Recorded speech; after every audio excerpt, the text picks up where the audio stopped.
To access that past often leads to paths laden with contradiction. It was a unique event held at the village market, Nairobi. Mau Mau veterans were here to witness both on their behalf and that of their long-departed colleagues as the history they helped craft during the struggle for Kenya's independence was being documented afresh and based on their inputs. Hidi nige kudikia dwara mambiego karaje na kulega urutani wa muzungu. Ikarate muzungu ni mugani na okete guthukia kirira gitu na gaturehere kirira giake turumirire. Na riu Idi yari ya kulega na muzungu biu. Nikona na mundu akoigata ni ucio muzungu ucio. Athie na kirira giake ndaku.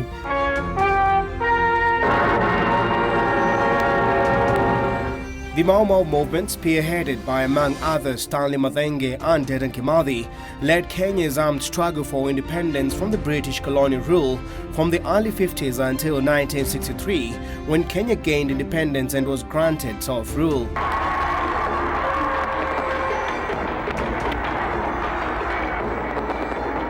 Harambe! Harambe! Harambe! Na mashamba yetu harambe! Na mifugo yetu harambe! Na serikali yetu tukufu harambe! However, in what many historians have termed as a national shame, the Mau Mau movement for a period of 40 years since independence, that is 1963 to 2003, was a banned organization. Truth is always the first casualty of war, and in the case of Mau Mau,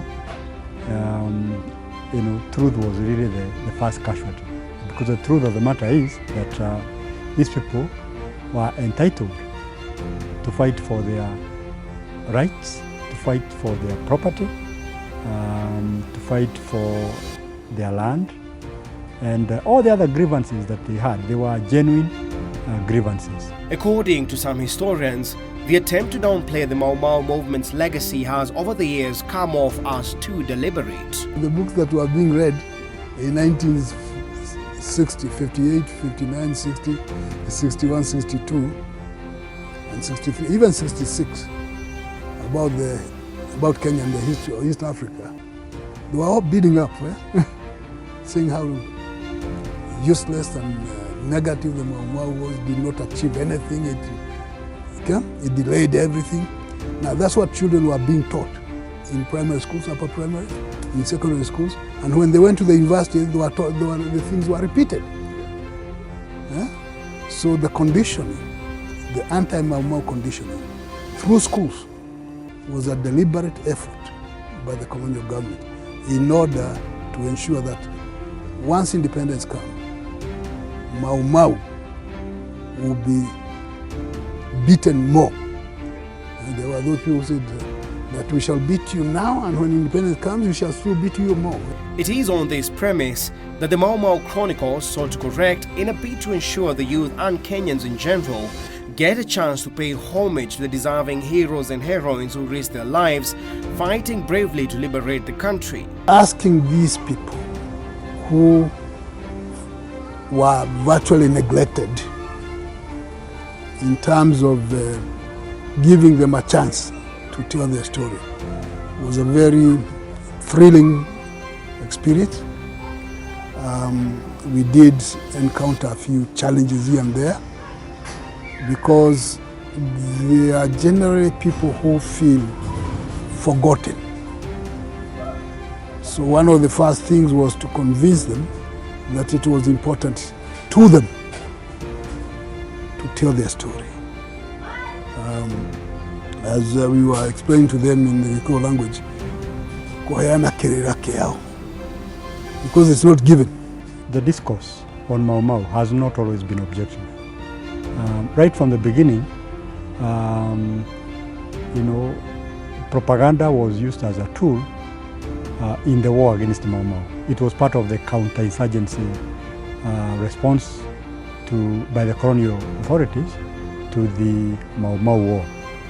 So they wanted to disparage the movement as a movement by people who did not know what they were doing, because they were primitive and because they were intuitive and emotional, not right-thinking people. While it is commonplace in history to celebrate the leaders as well as Mau Mau fighters, some historians believe there is more to the story. From the elite Kenyans who went to study abroad in the hopes of returning home to inspire the countrymen and women's fight to freedom, to World War II Kenyan veterans who also returned home to disrupt the colonialist superiority narrative.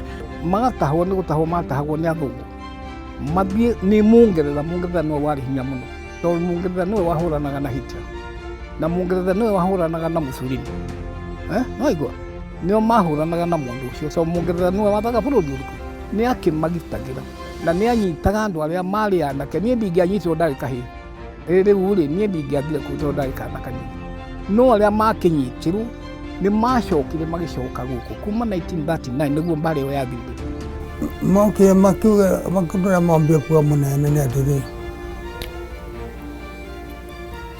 matana thi bara ina matiakire ya muthungu no akue matiamenya ati muthungu no oragu akamenya muthungu no ahuro na ingatu no mbe mare bara ine ndiria monire ona muthungu ndi kuya karangi atue kuonwa ari mwero ahana ni na mundu mwiru akehitha akimenya nake no kiguoya na mundu mwiru no ore na umriru. Members of the Mau Mau Chronicles have for the last 2 years traversed the country searching for and interviewing Mau Mau veterans as well as survivors in a bid to tell their stories for future generations. We ended up interviewing upwards of 60 people who are either veterans of the war or survivors of the war, in addition to a few experts on the Mau Mau. Mau Mau itself is important, not just to Kenya. Of course, there is the argument that it is responsible for Kenya attaining independence. But more than in Kenya, it's responsible for independence in other African countries. And some various anti-colonial agitations outside the African continent. So it had bigger anti-colonial, anti-imperial ramifications than sometimes is considered. The effort paid off, with the final product comprising a rich blend of online articles, documentaries as well as publications. Many of the people that had participated in the war and those who had also witnessed the war were coming to the, shall I say, the tail end of their lives. And this was happening without a good number of them having told their side of the story. Proponents of Mau Mau Chronicles are hopeful that besides documenting independent stories from the brave men and women who participated in Kenya's liberation, the stories will have a place in not only Kenya's history, but also in the school curriculum for generations to come.